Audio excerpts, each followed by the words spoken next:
मला असं वाटतं सगळ्याच अहवालामध्ये जे काही पुढे तपास होईल त्या तपासामध्ये काय प्रश्न होते ते समोर येतील. खरं तर आर्थिक व्यवहाराच्या संदर्भातच प्रश्न होते, पण आर्थिक व्यवहारच कुठं नसल्यामुळे त्यांना काही बाकीचे प्रश्न उद्भवले नाही. एसआयटी आणि ईडीचे प्रश्न काही सेम होते का असं काही? उत्तम प्रकारे आम्ही सहकार्य केलंय. इथून पुढेही कधी त्यांना सहकार्य लागलं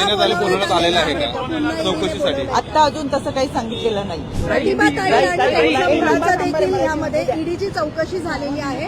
काही बँकेमध्ये पैसे जे आहेत ट्रान्सफर झाल्याचं समोर आलेलं आहे, तर हा थेट व्यवहार आहे असं कळतंय. मी यापूर्वी सुद्धा एक फेसबुक पोस्टच्या माध्यमातून सांगितलं होतं, आज देखील आवर्जून सांगते. समता पतसंस्थेत गेली नव्हती, त्यांना समता पतसंस्था कोठे आहे हे सुद्धा माहीत नाही. त्याच्यामध्ये त्याचा ओटीपी हा खरातकडे जात होता. त्या ठिकाणी या दोघांच्या सुद्धा या खात्यामध्ये कुठेही सह्या नव्हत्या आणि केवळ या दोघांचीच नाही तर जवळजवळ माझ्या माहितीप्रमाणे 125 ते 150 लोकांची बनावट खाती काढलेली आहेत. ज्या व्यक्तीला घरातून चालता सुद्धा येत नाही अशा लोकांची सुद्धा बनावट खाती ही समता पतसंस्था आणि अजून एक पतसंस्था आहे त्याच्यामध्ये काढलेली आहेत. त्याच्यामुळे ही जी खाती आहेत ती खोटी आहेत. आमचा कोणताही आर्थिक व्यवहार हा खराशी संबंधित नाही आणि कोणताही जमिनीचा व्यवहार